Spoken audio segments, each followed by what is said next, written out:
13.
Msikilizaji wa Radio Taifa, karibu tena kwenye kipindi kinajulikana kama Rada ni Yesu. Kila Jumapili kinaletwa kwako na rubani unayempenda anajulikana kama Mr. Rafton Igi. Ungana nami kila Jumapili kuanzia mida ya saa 12 mpaka saa 1 usiku.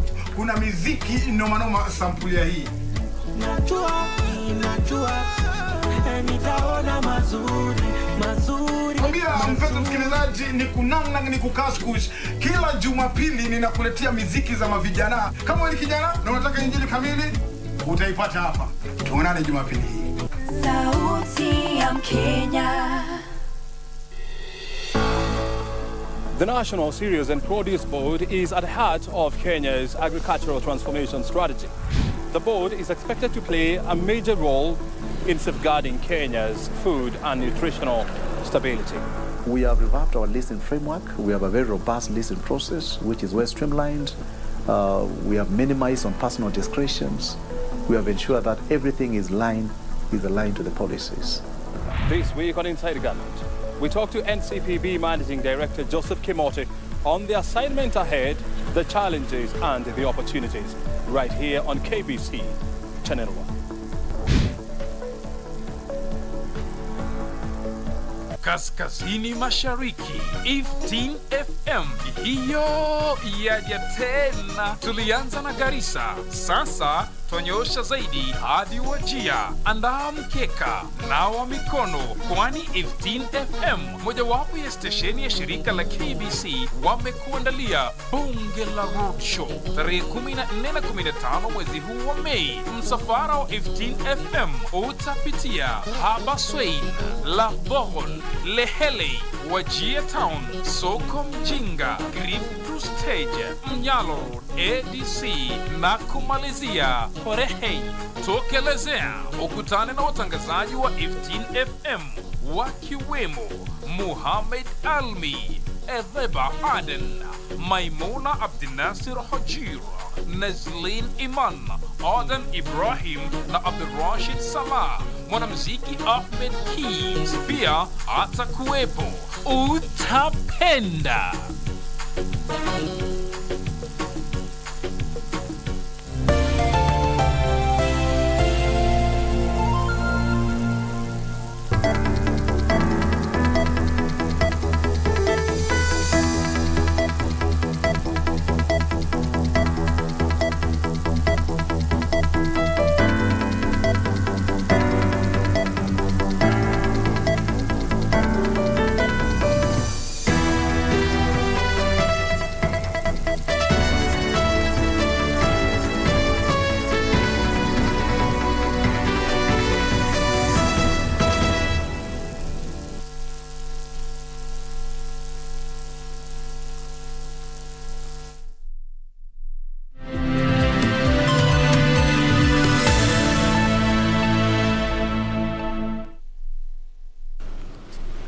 12 days past the month of May. Good afternoon. This is KBC Lunchtime News. Thanks for making time.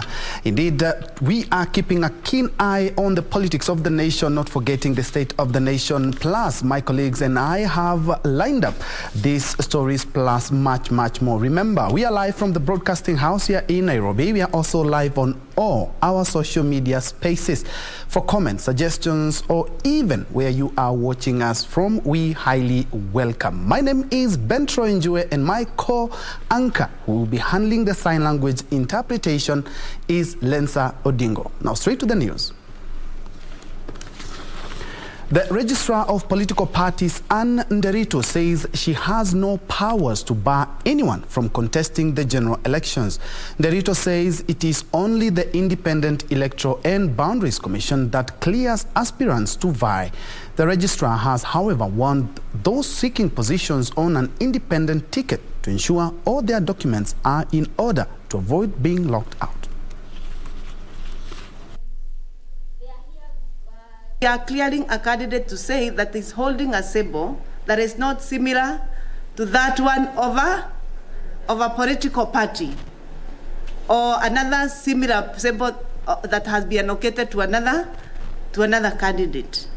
But the issue of making sure that this particular candidate end up in the ballot paper is the work of the IBC. Even as you condemn the areas that they have not done very well, you must appreciate that they have also done significantly very well. And I want to speak about nomination process, especially this particular election cycle.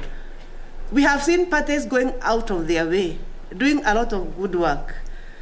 Even them that went to reverse suffrage, we have seen less chaos, indeed, almost zero chaos in political party nominations. There have been reports here and there, yes, we don't deny that. But if they have significantly calmed down, then we have a reason to also highlight that parties are also doing very well in particular areas.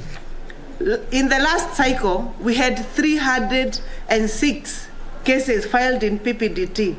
This particular time, it's only 115 that have been filed. And to some more politics now, where a section of Kitengela residents are calling on the political leaders to stop dividing the people living in Kajiado County along ethnic lines. The locals are expressing fears that such political direction will breed chaos.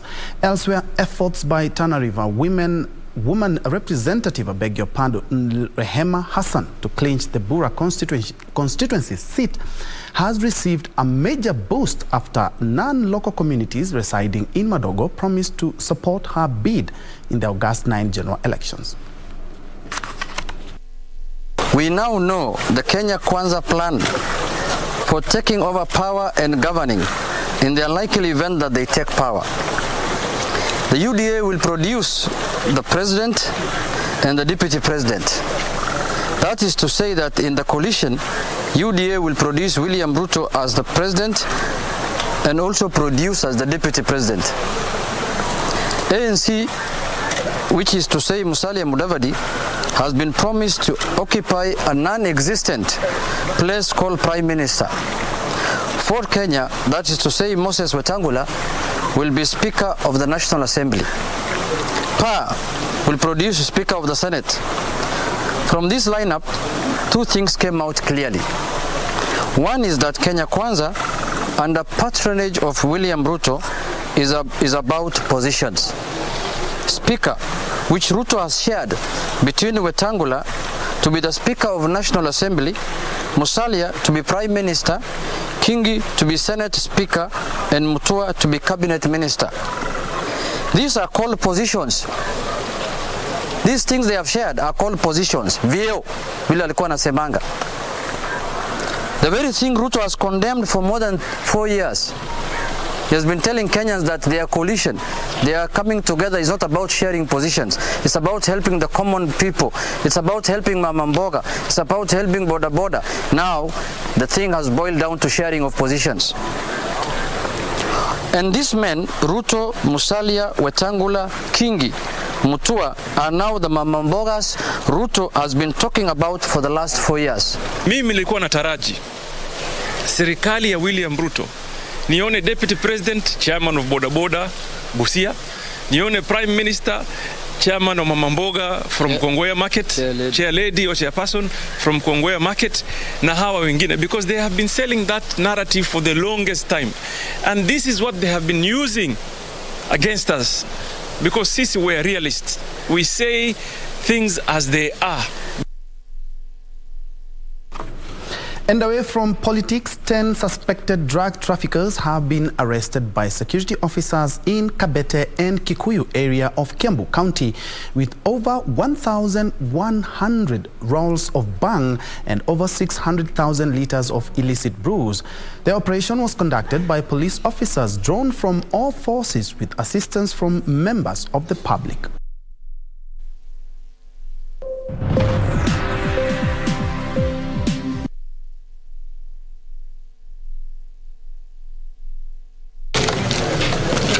Kiambu County Police Commander Permias Kioi said the operation had been ongoing for over 2 weeks now.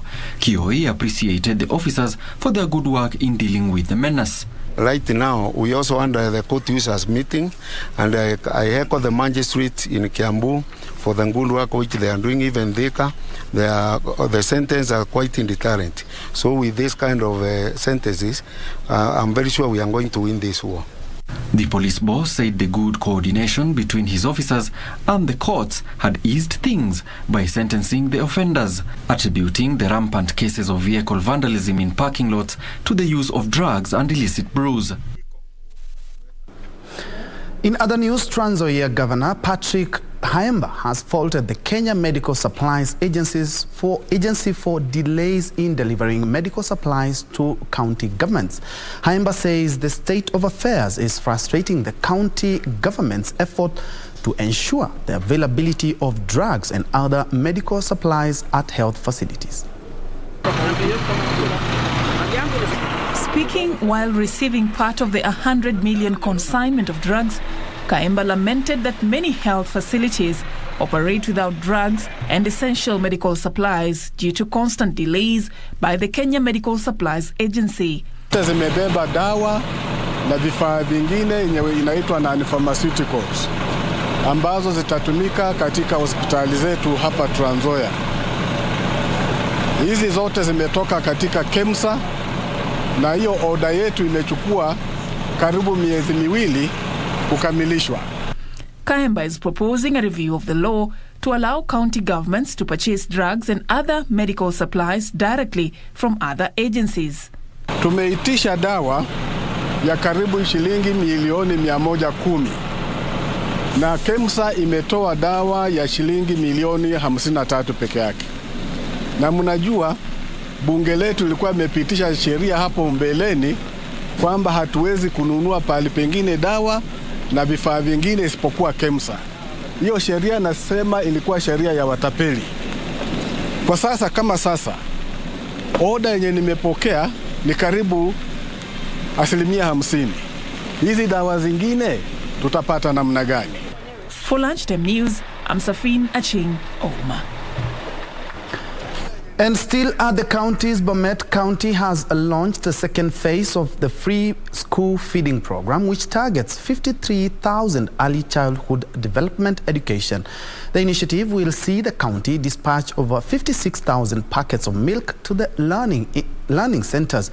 Children will receive milk twice weekly in a bid to keep them in school and foster good nutrition in a county with low starter growth. Bomet Governor Hilary Barchok said that the county is partnering with KCC Sotik to ensure that the program is a success. Barchok further stated that the program will further benefit 200 boda riders picked from those registered who have signed an MOU to transport the milk to schools for the next 6 months. Hii school feeding program itasaidia na itawezesha watoto wetu wapate afya. Mtoto ambaye ako na afya ni rahisi kufundisha. Mtoto ambaye amepatiwa chakula ya kutosha, the brain itadevelop vizuri, mwili yao itadevelop vizuri, na pia mambo ya magonjwa itapungua. A section of leaders from the county lauded the move, saying it was timely given the high cost of milk. Cost of living of course has risen everywhere in everything. Tumekuwa na shida changamoto sana kwa mambo ya cost of living. Maziwa imekuwa expensive, chakula zingine zimekuwa expensive. Nothing is cheap nowadays. But sisi lazima tuchangamuke. Kipkurui Langat, the Boda Boda chairman, commended the governor for the job. Ningependa kushukuru county government ya Bomet ikiongozwa na His Excellency Professor Barchok kwa kutuamini na kutupea fursa ya kufanya kazi na county government ya Bomet. Hii ni mara ya kwanza tuweze kufanya kazi na county government ya Bomet na tunashukuru sana. Now, the government has subdivided Teso South Sub-County into 2 administrative units to bring services closer to the people. The new sub-counties, namely Amukura and Chakol, will help address security matters. Teso South is approximately 302 square kilometers with an estimated population of 200,000 people. The sub-county will be divided into 2 with Chakol and Angorom divisions merging to form Chakol sub-county, then Lukolis and Amukura forming Amukura sub-county. The development is set to bring services closer to the people. Kwetu itakuwa furaha na huduma pia kwa wale wananchi itakuwa ni njia nyingine ambayo itatusaidia sisi kupata huduma kwa ukaribu. Bisa kwa mambo ya security za zingine unaona ya kwamba sub-county yetu ni hapa Mkura, lakini mandugu zetu kutoka kule Busia Ngorom kutoka huko paka hapa unaona ya kwamba kuna gharama ya kutoka huko kuja paka huko. Locals see the development as an opportunity to grow business and gain employment. Hao ambao wanasema tuwe na sub-county nyingine, kwanza transportation cost sisi tutakuwa tumereduce. Kwa hiyo kutoka Busia hapa ama Ngorom kwenda Mkura ni gharama ambayo ni gharama kubwa yenye itakuwa tofauti na ule mtu wa Asinge kukuja Busia hapa. Tutakuwa tumepata kwanza tumereduce hiyo cost ya transportation. 2, hii recruitment tunapewa 20 slots. Tukitoka hapa tuko 3 divisions. 20 slots abidi Angorom itapata 3 ama 4. Wengine huko watapata 4, wengine lakini sasa tutakuwa na on 20 ambayo tuta divide within the 3. The of us, the 3 wards ambayo tuko nayo within the Teso South sub-county. Teso South MP Geoffrey Omoses says the area has been yearning for such milestone and issues such as insecurity will be adequately addressed. Kwa sababu idadi ya watu Teso South ni kubwa na eneo yenyewe pia ni kubwa na vile inajulikana ndio the biggest or the largest in terms of population and size in Busia County. Kwa hivyo huduma kwa wananchi lazima ikuwe karibu. Na nataka nieleze wananchi kwamba iko dalili kwamba tunaenda kupata sub-county mpya. Hii Teso South naenda kugawa mara 2. Unajua sasa sehemu za mpaka ni mbali sana na Amukura hapa. Ndio sababu tumesema hiki kikuwe karibu, ndio kikuwe headquarter Busia. Sasa ikiwa karibu sana, nadhani wale officers na agencies ambao zinahusika itakuwa na nafasi rahisi ya kuweza kutekeleza hiyo wajibu yao ya kuhakikisha kwamba kuna harmony between us and our neighbors na in general security itakuwa sorted. Elvis Otieno for Lunchtime News. Moving on, a Form 1 student has been abandoned by his father at Nanyuki High School. Brian Shilomba had been accompanied by his father from Ikolomani in Kakamega, dressed in his former primary school uniform, hopeful to join Nanyuki High School. The father is said to have then disappeared after they reached the school, leaving the student stranded. Take a look. Salambo Gil scored 387 marks, had been admitted to a school in Kajiado County, but his parents had no money to cater for his needs and school fees. The boy narrates how a relative sent the father money to cater for the bus fare to travel to Nanyuki with the optimism that his son will be taken care of once they reach the school. Babangu tutoka naye nyumbani, tuanza na safari, katembea vizuri, tukafika hadi hapa shuleni. Hajanipea chochote, hadi pesa hakuniachia. Alafu kaniacha shuleni, nisanduka hajanunua chochote hajanipa, akaondoka. According to their school principal, Oliver Minishi, the boy is in dire need of education, and if given the best environment, he will excel in future. Huyo kijana ni kijana ambaye anaonekana anaweza kuenda mbali.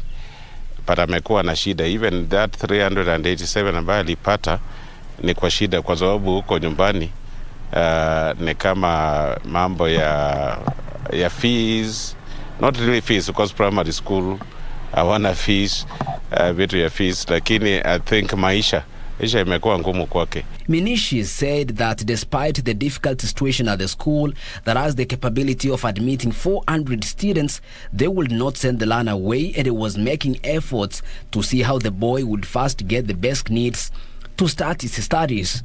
Yaiva called on well-wishers to chip in and help the new boy and others who are still struggling to pay school fees. Muangalia, tutaona vile tutafanya, tutatafuta maybe somebody who can sponsor, tuone whether we can get assistance. So I'm pleading, if there is anybody who can sponsor this child and many other children actually we have in this school. They arrived without fees. We'll need a lot of sponsorship. Andrew Kero for Lunchtime News. To some politics now, where Azimio la Umoja One Kenya Coalition Party leader Raila Odinga has hit out at Kilifi Governor Amason Kingi and Malindi MP Aisha Jumwa, terming them thankless. Speaking in Malindi, Raila called on the electorate to punish the two defectors by voting in all ODM candidates during the general election. ODM Secretary General Junet Mohammed and Mombasa Governor Hassan Joho claimed the UDA party was anchored on selfish interest of some individuals and not the interest of Kenyans. The leaders also dismissed promises their opponents have made to the people of the coast region. Locals in Kitengela want politicians to preach peace and unity in Kajiado County. The residents say communities living in the region must remain united. It is alleged that some politicians are inciting clans against one another. Problem of clan politics. And this clan politics even go further to tribal politics. So, like for me, for my case, I was denied a Jubilee ticket. Not for any other reason, but for only one single reason, that me and Governor David Ngedianye, we come from the same clan. Na tuwezi kuwa ati tutanyanyaswa ama huyu atasimama na ule atasimama kwa sababu ya clan. Hapo tuliona kama tulinyanyaswa. Elsewhere, efforts by Tana River woman representative Rehema Hassan to clinch the Bura constituency seat has received a major boost after non-local communities residing in Madogo ward endorsed her campaign.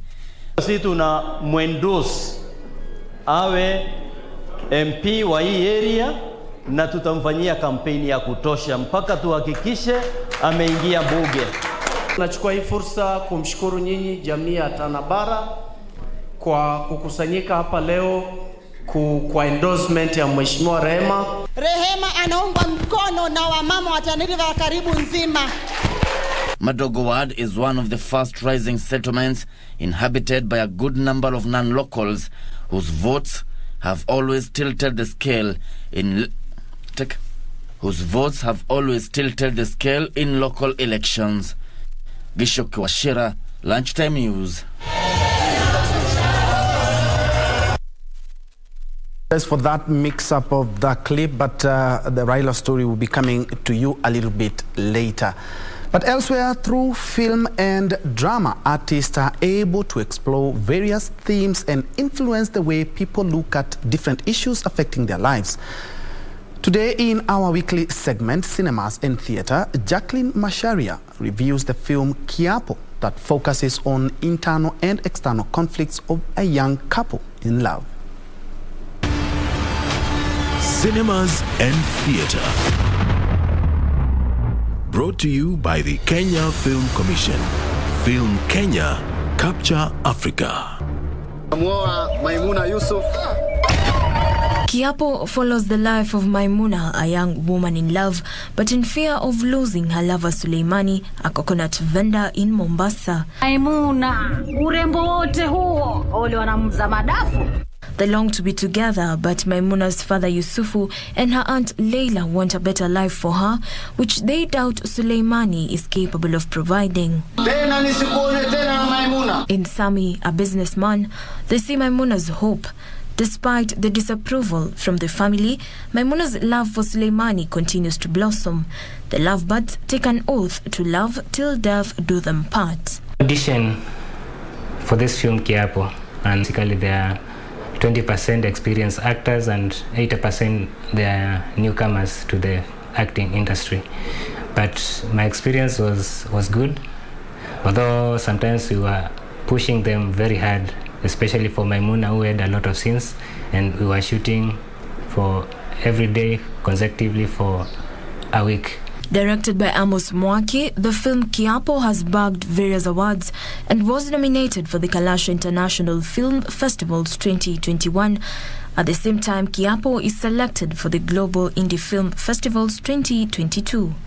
It was different from the other projects we've been doing, simply because we stretched our limits, especially in the effects. We made special effects, and our efforts paid off because actually we were able to be nominated for the best special effects in Kalasha Film and TV Festival in 2021. What triggered the idea and the need to explore this theme? What triggered the idea is the observation that people nowadays don't care. They don't care what they say. They don't care what they say to their partners. When circumstances change, they are willing to jump the ship, and they are willing to fall in love with someone else apart from the people they have been with, the person they have been with, the person they have made commitment to. The industry is growing, and definitely would be where we would like to be. What I can say is that we are growing the numbers to watch local content. Mofu we will achieve is growing the local viewers for our content. Jacqueline Masharia for Cinemas and Theatre. Cinemas and Theatre. Brought to you by the Kenya Film Commission. Film Kenya, Capture Africa. Definitely an interesting watch. We are supporting the local talent, and if you can, kindly do support so that we may have a robust industry and also uplift talent. Very well, that's where we take our first breather at about 23 minutes past the hour. Allow me to appreciate Erastus Awino Wasonga, Tanzania Ndani. Boni, you say you are watching. Erastus Awino, you're also watching. Helen Ocheng Odiero, you're watching from Nyagweda. Joy Jacqueline, you're watching from Kisumu. Vitalis Charles Wamagemo, you say as usual, tuned in from Nairobi, Babadogo. Let's have that break. We'll be back with more news.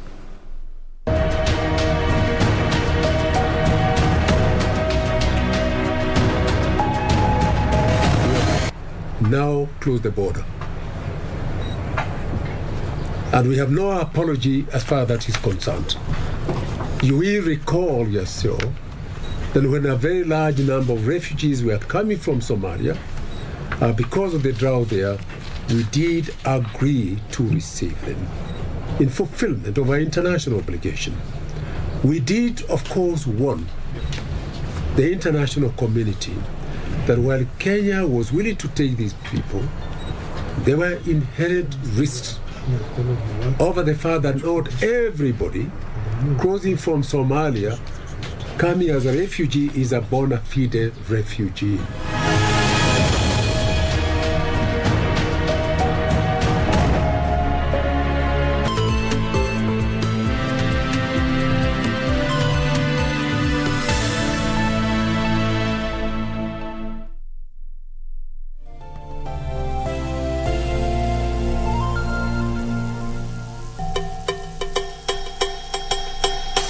Fahamu?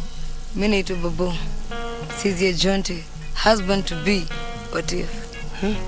Well, what's wrong with my daughter? Our daughter. Get straight to the point. I don't trust this man. Watoto pia mliamua mweke ushago, si ndio? We, heri waisi huko. Hii maisha huku Nairobi hatuwezani. Unakuja kufanya nini? Wafahamu. Unafaa utoke nje utafute kazi ujikakamue kama mwanaume. Sisi. Nita nani sisi yako? Mimi nakaa sisi yako. Mimi hawa wa madosi ndio wafanyia kazi kwa miaka mingi, Na mimi nawajua vizuri. Mimi venye mtafurushwa huko nyinyi. Let me ask you. Why do you allow that boy to come in here? We, akijondi unapenda kucheza na moto, si ndio? Moto?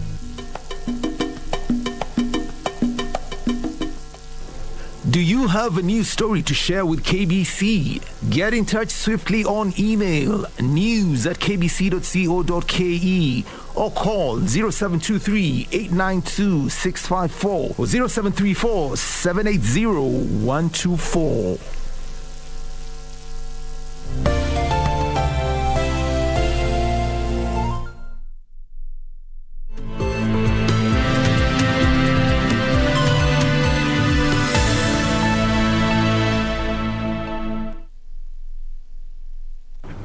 Welcome back and thanks for keeping it KBC. Let's move on, where private employers sourcing employment for thousands of Kenyans working abroad are calling for proper laws to be put in place by the government to protect them in the course of their work. Through their Association of Skilled Migrants Association of Kenya, ASMAC, they have raised concern over what they term as being labeled as unscrupulous agencies despite being registered and operating within the law. Speaking after a meeting with the National Employment Authority, the stakeholders drawn from the Association of Skilled Migrant Agencies of Kenya complained about discrepancies in issuing them with operating licenses despite having gone through the required registration process. Sometimes unaweza kujikuta kwa mkono wa sheria, tumefika airport unapeleka mtu mahali ingine, unaambiwa ni human trafficking, ati hatuna bilateral agreement na hiyo. Na yet in that country unasikia kuko na ambassador. Kama ambassador hapati shida kwa hiyo ishi, ni nani amegarantia ati huyu mtu akienda kufanya kazi hapo atapata shida? Tena kama serikali inasema Kenya hakuna kazi, siende iandike bilateral agreement, mimi niwe napeleka mtu kila mahali kazi imepatikana. Sentiments echoed by the agency's Secretary General Monica Mwende Mwema. I'm demoted to be a broker. And still, I have an office which I'm supposed to run so that they can come and vet me in. I'm supposed to pay employees. I'm supposed to pay for that office. And remember, during this time, I'm not doing any business. So we are requesting the government to at least either give us a probation period during this time that I can operate and still have, as I wait for them to renew me, or to make the license renewal automatic. Mwema further lamenting over the lack of consultation by the government in implementing policies which she says curtails their work.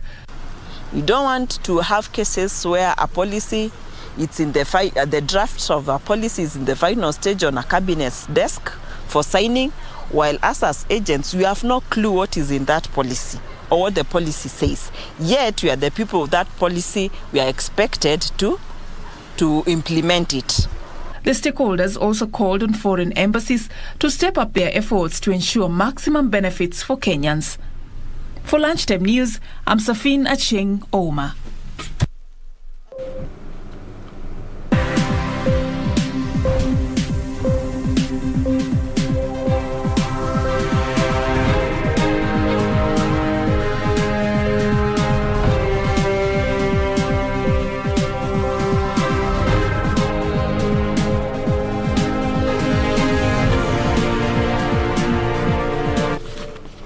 Let's now do business. And CIC Global, the largest international contact center operator in Africa, has announced plans to open a new purpose-built state-of-the-art office at Tatu City that will create more than 4,000 job opportunities for Kenyans. The latest expansion decision comes amid unprecedented demand for the company's young, highly skilled workforce in Kenya, which has swelled to over 2,000 agents in the last 12 months. CCI Global, which is the largest international contact center operator in Africa, intends to provide business process outsourcing, supporting the whole customer lifecycle in both traditional voice interactions as well as digital. The latest expansion decision comes amidst high demand for the company's young and highly skilled workforce in Kenya, which has swelled to over 2,000 agents in the last 12 months. CCI Global embodies the global shift of businesses from congested urban areas to decentralized environments like Tatu City that provide live workplace solutions for employees and investors. Steve Jennings, founder and CEO of Rendeavor, says Tatu City promotes a dynamic and efficient work environment for CCI's global workforce. CCI's Chief Operating Officer Mark Chana said their core business was to provide responsive and innovative attributes that were vital in a fast-paced commercial environment. CCI's global facilities at Tatu City will be developed by Gateway Real Estate Africa, will consist of a 5-story custom-designed tower with training facilities and a career center to welcome new employees. It is scheduled for completion in the late next year, doubling the firm's capacity to more than 4,000 seats in a single location that will foster a strategic partnership between Gateway Real East Africa and Rendeavor, which spans commercial warehousing and logistics developments at Rendeavor's new cities in East and West Africa. Reporting for Lunchtime News, I am Dutamu Kami. In other news, Safaricom has reported a 1.7% drop in its full-year net profit to 67.4 billion shillings, dragged by a 2.71 billion shillings loss in Ethiopia. This is despite significant growth in M-Pesa revenue, mobile data, and fixed enterprise. Safaricom will pay shareholders a final dividend of 75 cents per share, pushing the total dividend payout to shareholders this year to 1 shillings and 39 cents. Safaricom's net earnings, excluding Ethiopia, rebounded to pre-COVID-19 levels to register a 1.4% growth year-on-year to 69.6 billion shillings. However, net profit, including Ethiopia, dropped by 1.7% to 67.5 billion shillings. Into Safaricom's new strategy, the board continues to support the management in the business plans, recording strong achievements in this financial year. Safaricom CEO Peter Ndegwa attributed the net loss registered in Ethiopia to the market conditions, but expects the firm's interest in Ethiopia to break even by year 4 of operation.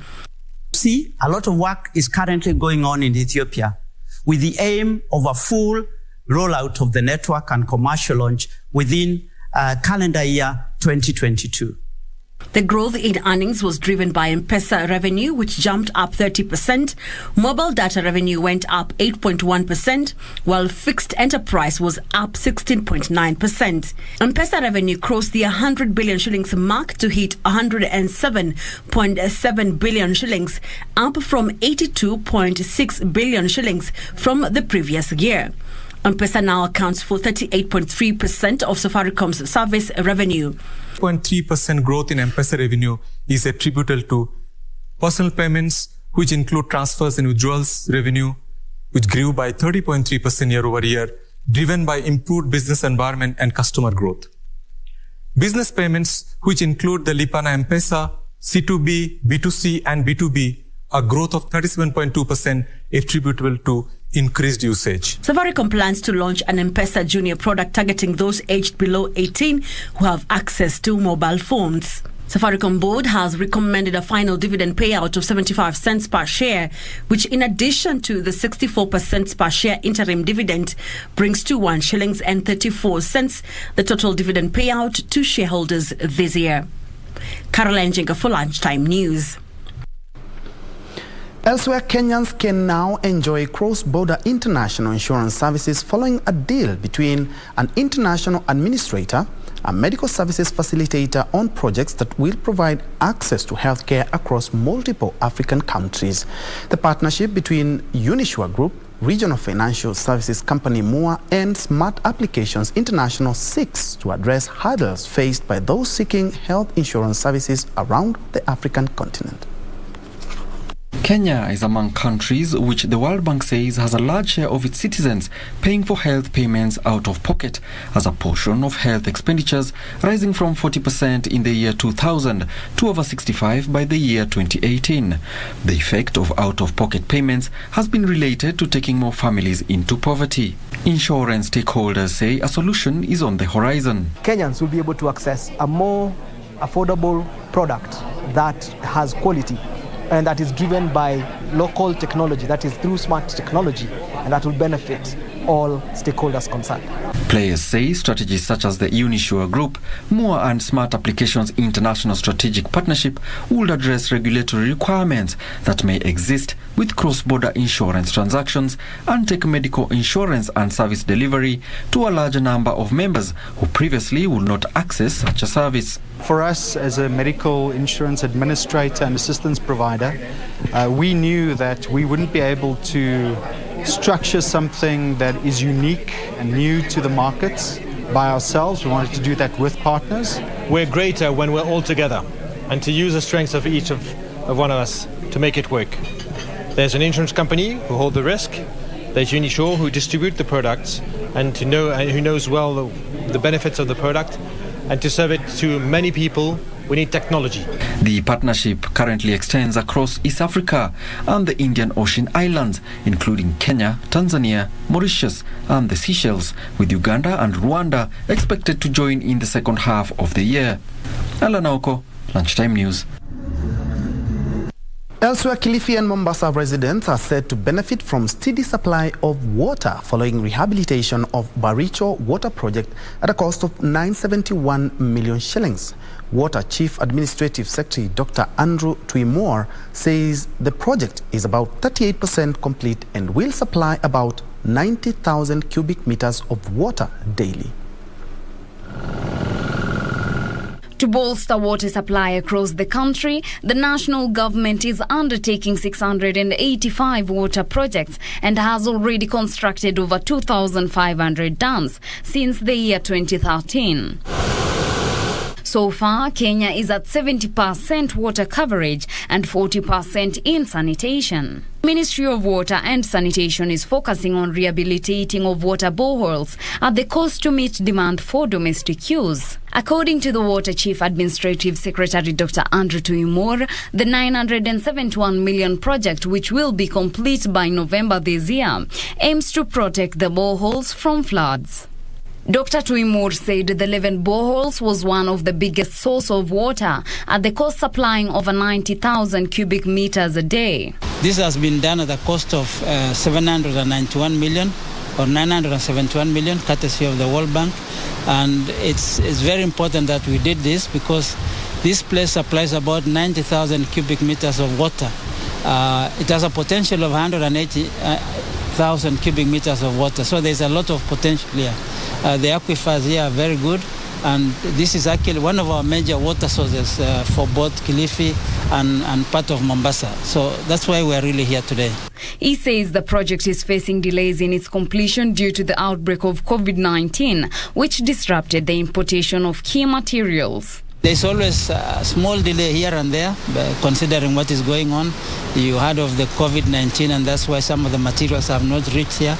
But we expect to still complete by November this year. The project, which is located downstream of the Sabaki River at Langobaya, accounts for 64% of the total water produced by the Coast Water Works Development Agency. The Sabaki system from Baricho Intake Works is a pumping system involving abstraction of groundwater from 8 boreholes at Baricho, disinfection of water and pumping water to Mombasa, Malindi and Kilifi using high lift pumps. Reporting for Lunchtime News, I am Teresa Mutai. The Democratic Republic of Congo is opening an office in Mombasa for a state-owned shipping line to coordinate imports and exports from their country.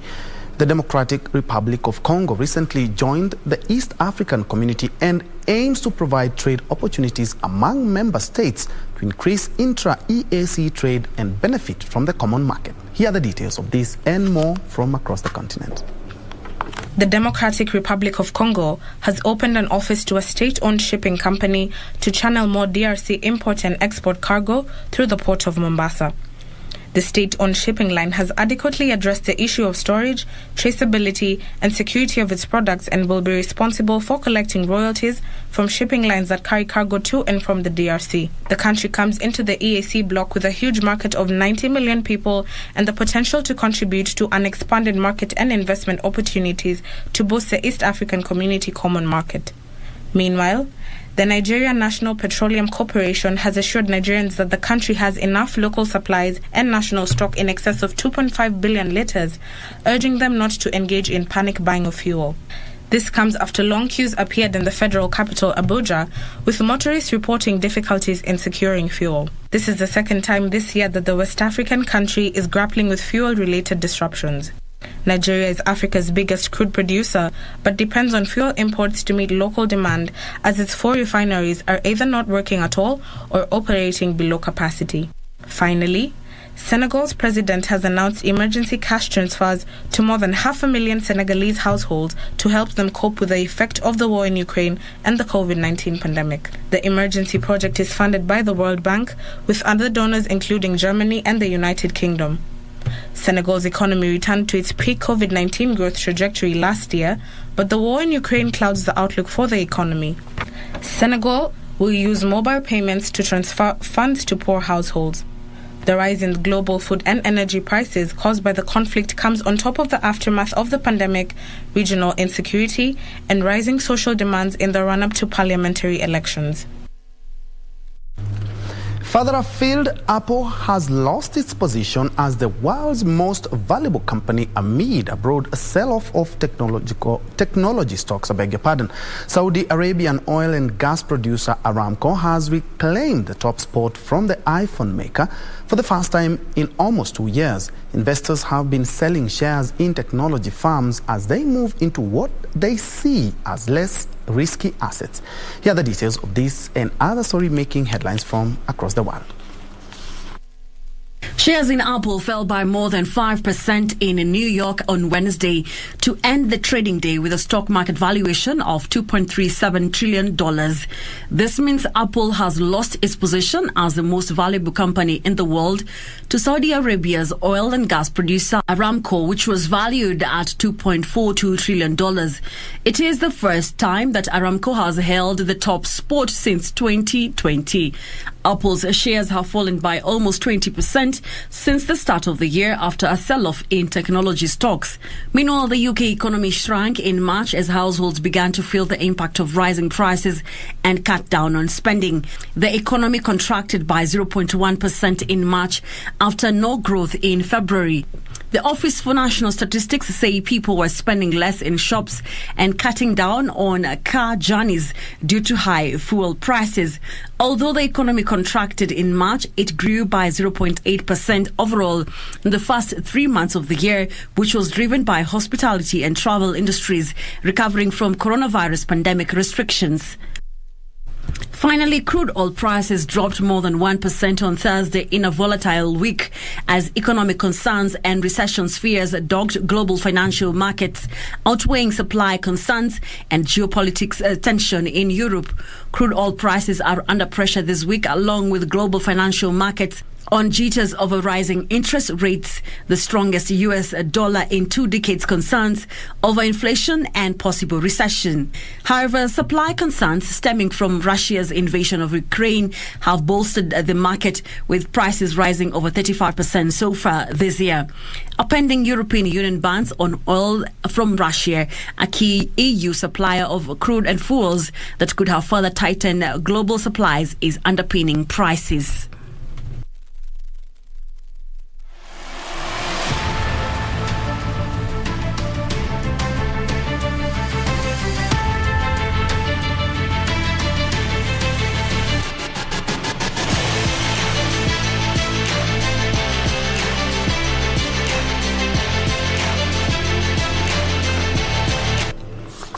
In sports, Kenya Rugby Union has parted ways with National Sevens team head coach Innocent Simiyu. Also leaving the Shujaa setup are technical bench members Michael Shamia and Anthony Mushiri. Damian McGrath will now take charge for the next 2 years, leading up to the 2024 Summer Olympic Games in Paris, France. Kevin Wambua, who has been part of the Shujaa setup, will assist Damian in ensuring a seamless transition, while Geoffrey Kimani takes up the strength and conditioning role. Damian has previously coached German Sevens, Canada Sevens, and England Sevens.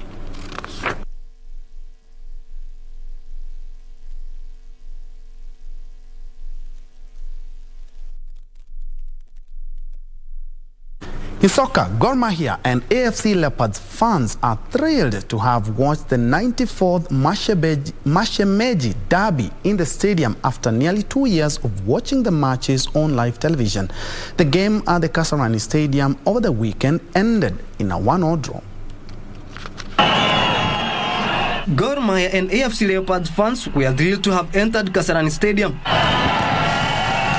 over the weekend to watch the 94th Shemeji derby after nearly 2 years on the sidelines. Nimekuja hii game kutoka mbali sana huko saizi za Kisumu na nimeappreciate venye imekuwa, watu at least wamekuwa wapole leo na watu wamecelebrate kipole. Mpira imekuwa poa, Gor pia wamejaribu waka-equalize, tuko tumewafunga, wakajaribu waka-equalize, but what we can say, the game ilikuwa poa, tumejaribu kutafuta goal lingine ya pili, at least tuende na 3 points, but hakuna kitu tumepoteza. This was the first time since March 2020 that AFC Leopards and Gor Mahia have faced each other on the field without any social distancing or stadium capacity restrictions. Celebration was rife in the den early on as Leopard drew first blood through Victor Omune's first half goal. Tumefurahia kabisa vile BetSafe imeingilia hii mambo kabisa, sababu hizi vilabu mbili zilikuwa zimefifia kabisa kipesa, na najua vile BetSafe imekuja itawainua, na pia inajali mashabiki na sababu inatoa hii kubet kidogo, unaona unaweza jishindia hata 40 million.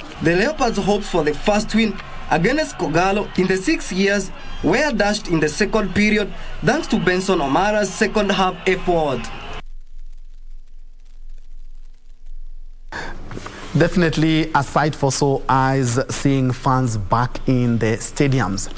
But across borders, English Premier League side Arsenal will be aiming to clinch a win that will officially seal their top 4 position when they take on Tottenham Hotspur tonight at the Tottenham Hotspur Stadium.